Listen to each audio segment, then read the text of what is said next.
Hello everyone, welcome to शिक्षा treasure. आज हम अलंकार के बारे में पढ़ेंगे। सबसे पहले बात आती है कि अलंकार का अर्थ क्या है। देखिए, अलंकार का अर्थ है गहना। जैसे महिलाएं अपने आप को सुंदर दिखाने के लिए गहनों का प्रयोग करती है, उसी तरह जो हिंदी के काव्य है, कविताएं हैं, उन कविताओं में भी कुछ ऐसे शब्द हैं जिनका प्रयोग करने से उस काव्य में सुंदरता आ जाती है। तो अगर परिभाषा की बात की जाए तो ऐसे साधन जिनसे काव्य के शब्द और अर्थ में चमत्कार पैदा हो जाए, उसे हम अलंकार कहते हैं।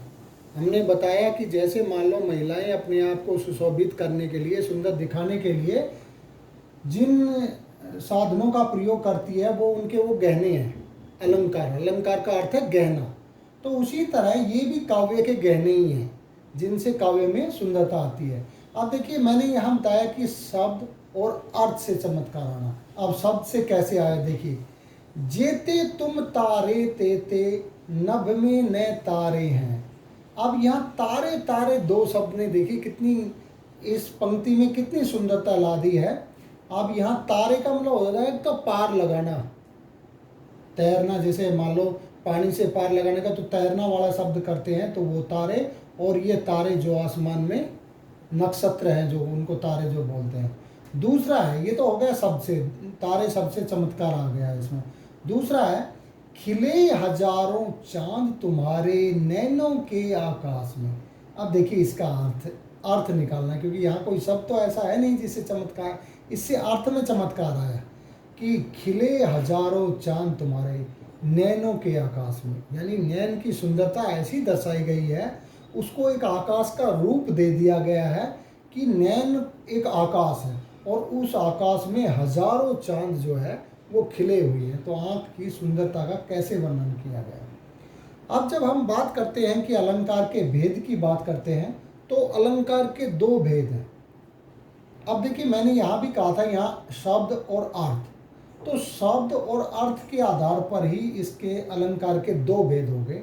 जो शब्द के आधार पर हैं उनको हम शब्द अलंकार कहते हैं, जो अर्थ के आधार पर हैं उनको हम अर्थ अलंकार कहते हैं। तो यहाँ देखिए, पहले शब्द अलंकार की बात करते हैं। जिस अलंकार में शब्दों के प्रयोग से काव्य के सौंदर्य में वृद्धि हो, काव्य में सुंदरता आ जाती हो, ऐसे शब्द जिनका प्रयोग करने से कविता में सुंदरता आ जाती हो, उसे हम शब्द अलंकार कहते हैं। अब ये शब्द अलंकार की जब बात करते हैं तो ये तीन प्रकार के हैं। अलंकार दो प्रकार के हैं, एक शब्द के आधार पर शब्द अलंकार है और अर्थ के आधार पर अर्थ अलंकार है। तो यहाँ हम पहले शब्द अलंकार की बात कर रहे हैं। तो शब्द अलंकार के तीन प्रकार हैं। पहला है अनुप्रास अलंकार, दूसरा है यमक अलंकार, तीसरा है श्लेष अलंकार। तो यहाँ हमने ये शब्द अलंकार के बारे में बताया। अब हम अर्थ अलंकार के बारे में बात करेंगे। अब ये अर्थ अलंकार की बात करते हैं हम। तो अर्थ अलंकार में क्या है कि जब काव्य में अर्थ के माध्यम से सौंदर्य में वृद्धि होती है तो उन्हें हम अर्थ अलंकार कहते हैं। शब्द अलंकार में शब्द के माध्यम से सुंदरता आती है और अर्थ अलंकार में अर्थ के माध्यम से सुंदरता आती है काव्य में। अर्थ अलंकार के प्रकार देखिए, वहाँ शब्द अलंकार के तीन प्रकार थे, अर्थ अलंकार के 5 प्रकार है जो हमारे सिलेबस के अंदर है।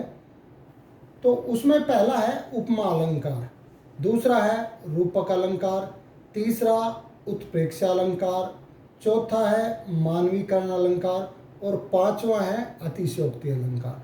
तो ये 5 प्रकार है अर्थ अलंकार के। तो हमने शब्द अलंकार में 3 प्रकार पढ़े थे। तो शब्द अलंकार का जो पहला प्रकार था अनुप्रास अलंकार। अब क्योंकि हम एक एक अलंकार के बारे में पढ़ेंगे कि उनकी पहचान कैसे करेंगे और उदाहरण कैसे उसके हो सकते हैं, क्योंकि परीक्षा में कई बार उदाहरण पूछे जाते हैं कि अनुप्रास अलंकार का कोई एक उदाहरण लिखिए, या अनुप्रास अलंकार क्या होता है, या कोई उदाहरण दे दिया, उसमें बताना है कि उसमें अलंकार कौन सा है। तो पहले बात करते हैं हम अनुप्रास। देखिए, अनु का मतलब होता है पीछा करना। इस अलंकार की पहचान के लिए ये ध्यान रखना कि इसमें एक वर्ण के बाद बार बार वो वर्ण उसका पीछा करता है। यानी अगर हम ये कहें कि जिस अलंकार में एक ही वर्ण की आवृत्ति बार बार होती है, यानी एक वर्ण बार बार आता है, उसे हम अनुप्रास अलंकार कहते हैं। अब कैसे हम कहें कि भाई बार बार आता है, तो जैसे पहला उदाहरण है रघुपति राघव राजा राम, तो रे यहाँ भी है, रे यहाँ भी है, रे यहाँ, तो यहाँ रे वर्ण बार बार आया है, इसलिए यहाँ अनुप्रास अलंकार है। दूसरे में है विमल वाणी ने वीणा ली, तो व। अब देखिए यहाँ व वर्ण की आवृत्ति बार बार है, तो इसलिए यहाँ भी अनुप्रास अलंकार है। उससे अगला है कालिंदी कुल कदम की डारन, तो कै, तो यहाँ कै वर्ण की आवृत्ति बार बार है, इसलिए यहाँ भी अनुप्रास अलंकार है। अगला है चारु चंद्र की चंचल किरणें खेल रही जल थल में, ये एक ही पंक्ति है, तो चारु चंद्र की चंचल किरणें में च, तो यहाँ च वर्ण की आवृत्ति बार बार है, इसलिए यहाँ अनुप्रास अलंकार है। अब हम यमक अलंकार के बात में बात करेंगे। यमक अलंकार में देखिए अनुप्रास में तो एक ही वर्ण बार बार आता था, यमक अलंकार में एक शब्द एक से ज़्यादा बार आता है, लेकिन वहाँ तो देखिए वर्ण था, वर्ण का तो कोई अर्थ निकलता नहीं। यहाँ एक से ज़्यादा बार शब्द आएंगे, लेकिन उनका अर्थ जो है वो हमेशा अलग होगा, अर्थ बदल जाता है। यानी जब काव्यांश में एक ही शब्द एक से अधिक बार आता है परंतु उसका अर्थ बदल जाता है, उसे हम यमक अलंकार कहते हैं। अब देखिए कैसे, काली घटा का घमंड घटा, अब यहाँ घटा शब्द दो बार है, घटा शब्द दो बार है। एक घटा का मतलब काली घटा, जब बादल आकाश में हम देखते हैं, जब बादल बहुत काले हो जाते हैं तो उसको हम घटा कहते हैं। और यहाँ जो दूसरा घटा है, घटा का मतलब है घटना, घमंड घटा का मतलब घमंड कम हो गया तो घटना।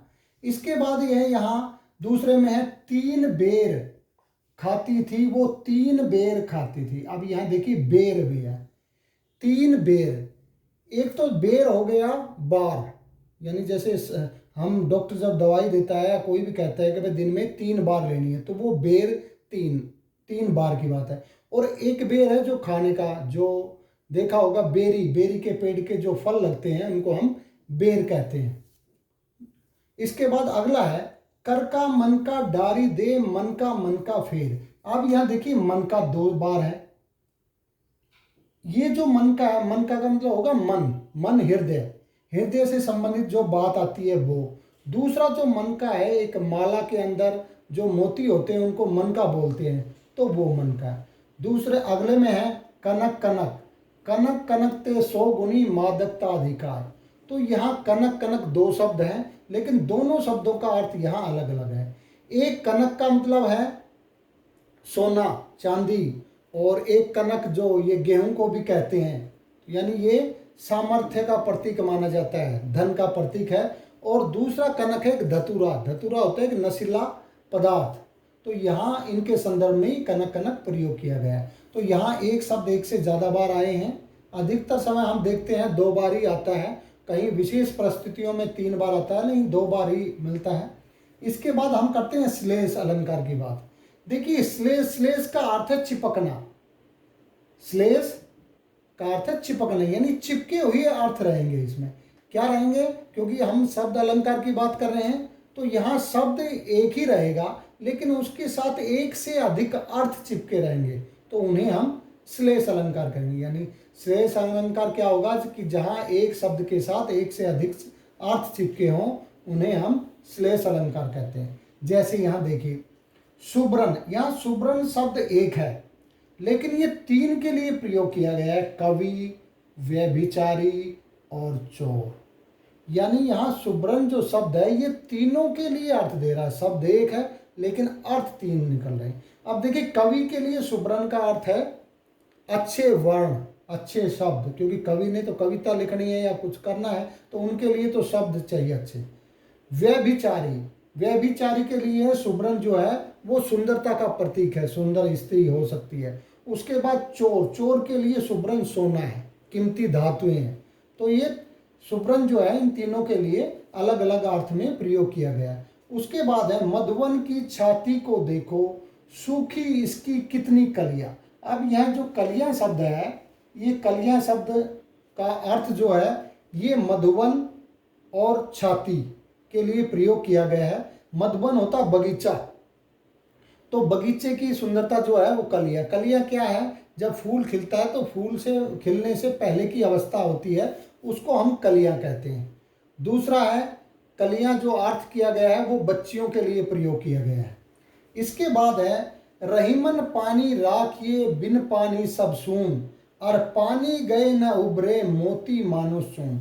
अब मोती और मानुष और चून, ये तीनों के लिए एक पानी शब्द का प्रयोग इन तीनों के लिए अर्थ देता है। देखिए मोती है, मोती को भी निखार के लिए पानी की जरूरत होती है। मनुष्य को भी जीवन में जीवित रहने के लिए पानी की जरूरत होती है। और चून, चून आटा, आटा से जब रोटी बनाई जाती है तो चून, तो उसके लिए भी पानी। तो पानी जो है इन तीनों के लिए अलग अलग संदर्भ में प्रयोग किया गया है।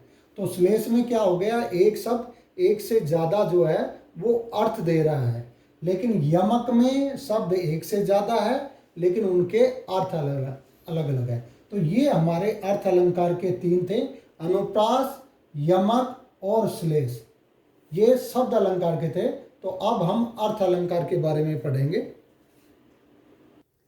अब अर्थ अलंकार के अंतर्गत जो भी 5 भेद थे, तो पहला था हमारा उपमा अलंकार।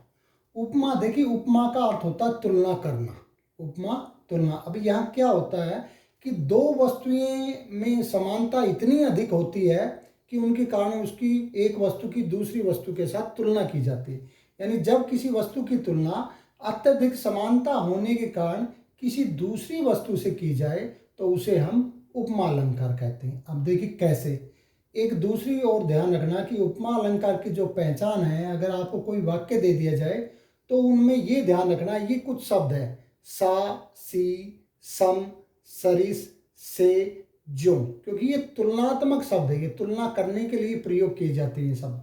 तो जैसे पहला पीपर पात सरिस मंडोला, तो सरिस शब्द आ गया, तो सरिस के कारण जो हो गया उपमा अलंकार है। अगला नील कमल से, तो यहाँ से आ गया तो उपमा अलंकार है। हरिपद कोमल कमल से, यहाँ भी से शब्द है। इसके बाद हाय फूल सी कोमल बच्ची, तो यहाँ सी आ गया।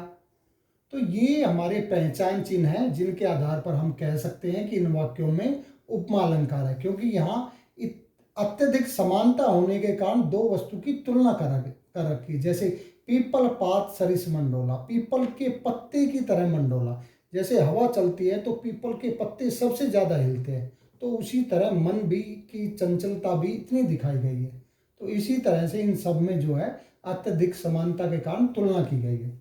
अगला है, दूसरा है इसका रूपक अलंकार। देखिए रूपक, रूपक का मतलब रूप, रूप प्रदान कर दिया जाता है। यहाँ तो तुलना की जाती है, यहाँ उनमें अत्यधिक उनमें इतनी समानता होती है कि एक वस्तु को दूसरे का ही रूप दे दिया जाता है। यहाँ उपमेय और उपमान, उपमेय उपमान दो वस्तुएं हैं, एक तो जिसकी तुलना की जाती है, एक जिससे तुलना की जाती है। तो यहाँ ये जो दोनों वस्तुएं हैं इनमें अत्यधिक समानता रहती है कि उनको एक दूसरे पर आरोपित कर दिया जाता है। उनमें यही नहीं पता चलता कि वास्तव में ये पहली वस्तु है या दूसरी वस्तु है, तो इतनी अत्यधिक उनमें समानता हो जाती है। अब जैसे देखिए, मैया मैं तो चंद्र खिलौनो लेनो, कि मैया मुझे तो खिलौना, खिलौना कौन सा, चंद्रमा, चांद जैसे, यानी उसको रूप दे दिया चांद का खिलौना को, तो चंद्र खिलौना लेनो, चांद के रूप वाला खिलौना।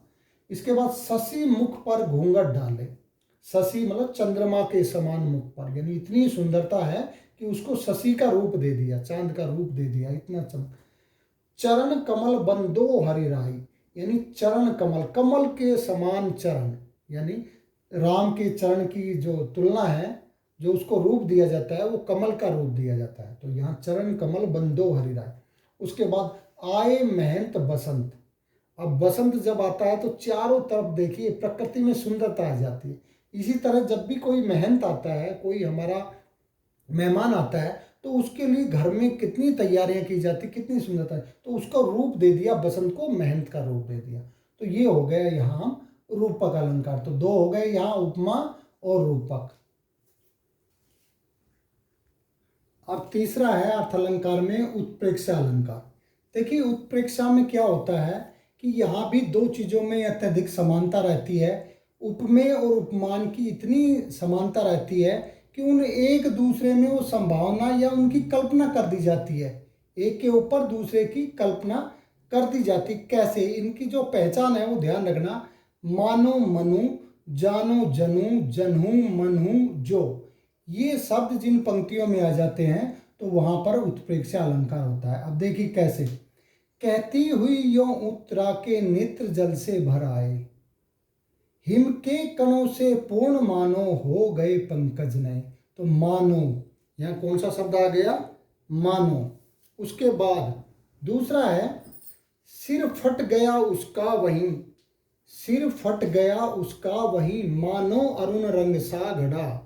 तो यहाँ भी मानो आ गया, पहले में भी क्या था, मानो आ गया था, यहाँ भी मानो आ गया। इसके बाद अगला है, पाहुन जो आए हो गांव में शहर के, तो यहाँ जो शब्द आ गया। इसके बाद आगे है, पद्मावती सब सखी बुलाई, मनु फुलवारी सब चली आई। तो यहाँ क्या आ गया, मनु आ गया, मानो मनु जानो जनू। तो ये जो शब्द है इनसे हम पहचान सकते हैं कि किन पंक्तियों में उत्प्रेक्षा अलंकार है। इसके बाद है चौथा है हमारा मानवीकरण अलंकार। देखिए मानवीकरण, मानव का रूप देना, ये नाम से ही स्पष्ट है। यहाँ क्या होता है कि जहाँ जड़ या निर्जीव पदार्थों पर मानवीय भावनाओं का आरोप होता हो उसे मानवीकरण अलंकार कहते हैं। यानी जड़ चीज़ें, निर्जीव चीज़ें रहते हैं, उनको मानव का रूप दे दिया जाता है, तो वहाँ मानवीकरण अलंकार है। जैसे देखिए, मेघ आए बन ठन के सवर के। अब कभी कोई बादल कोई सज संवरता थोड़ी है, ये तो इंसान है जो सजते संवरते हैं। तो मेघ को ये संवरने का आरोप कर दिया मेघ पर, तो मानव बना दिया यहाँ, क्योंकि ये हमारी कक्षा में कविता भी है मेघ आए, तो उसमें मेघ को एक मेहमान का रूप दिया गया है, तो उसके हिसाब से ये बन ठन के सवर के कहा गया है। किनारे कई पत्थर पी रहे चुपचाप पानी। अब देखिए किनारे पर कई पत्थर, पत्थर तो निर्जीव है, पानी नहीं पीते, लेकिन वो ऐसे लग रहे हैं जैसे वो पानी पी रहे हों, चुपचाप पड़े हों। तो यहाँ उनको सजीव चीज बना दिया, मानव का रूप दे दिया।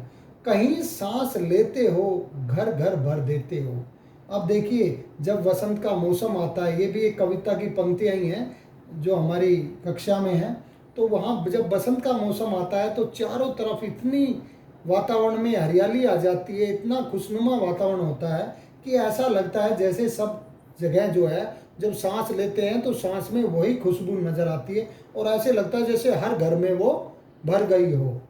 तो हर व्यक्ति के अंदर वो व्यक्ति जो है वहाँ से, अभी समय भी नहीं थकी सोई मेरी मौन व्यथा है। अब मौन व्यथा, व्यक्ति जब चुप रहता है तो उसको रूप दिया गया है अपने मौन व्यथा को, अपने दुख को, कि वो अभी सोया हुआ है। ठीक है, तो ये हमारे यहाँ हमने पढ़ा उत्प्रेक्षा और मानवीकरण। अब अगले अलंकार के बारे में बात करेंगे। अब हमारा पांचवा अर्थ अलंकार है अतिशयोक्ति अलंकार। देखिए अति का मतलब अधिक, शोक्ति का मतलब बड़ाई करना, यानी जहाँ किसी चीज़ की बहुत ज़्यादा बड़ाई की जाती है, किसी चीज़ को बड़ा बढ़ा चढ़ा करके पेश किया जाता है, उसे हम अतिशयोक्ति अलंकार कहते हैं। यानी जहाँ किसी बात को इतना बढ़ा चढ़ा कर कहा जाता है जितना होना संभव नहीं होता, उसे हम अतिशयोक्ति अलंकार कहते हैं। अब अतिशयोक्ति अलंकार के उदाहरण देखिए, देख लो साकेत नगरी है यहीं, स्वर्ग से मिलने गगन में जा रही है। यानी एक जो नगर की बात की गई है, तो कहते ये ऐसी नगरी है जैसे स्वर्ग के अंदर गगन में, आकाश में स्वर्ग से मिलने जा रही हो। तो ऐसा संभव ही नहीं है कि कोई नगर जो है उठ करके आसमान में चला जाए। उसके बाद है, आगे नदियां पड़ी अपार, घोड़ा कैसे उतरे पार, राणा ने सोचा था इस पार, तब तक चेतक था उस पार। अब क्या कह रहे हैं कि आगे नदियां बहुत सारी पड़ी हुई थी और राणा प्रताप ये सोच रहे थे कि घोड़ा जो है कैसे पार करे। तो कहते राणा नदी के इस पार ये बात सोच ही रहे थे, इतने में चेतक जो है वो नदी को पार करके उस पार चला गया। तो ऐसा संभव ही नहीं कि सोचता रहे और इतने में ही पार कर जाए। तो अगला है, कढ़त साथ ही मयान ते, असी रिपु तंते प्राण। ये कहते हैं कि मयान से, जैसे तलवार जो है मयान से निकली ही थी कि शत्रु के प्राण निकल गए। ऐसा संभव ही नहीं हो सकता कि जैसे निकालो ऐसे ही शत्रु मर जाए।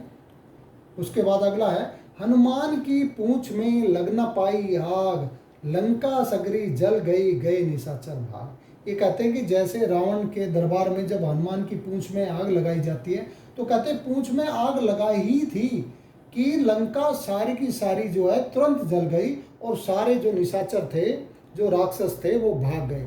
तो ये चीज़ें संभव नहीं होती है, लेकिन पंक्तियों में इनका वर्णन ऐसे कर रखा है, इसलिए इसमें जो है अतिशयोक्ति अलंकार है। एक जो दूसरा अलंकार है, क्योंकि हमारे सिलेबस के अंदर तो यही 5 अर्थ अलंकार है, एक अर्थ अलंकार में अन्योक्ति अलंकार का भी नाम आता है, लेकिन ये हमारे सिलेबस में नहीं है।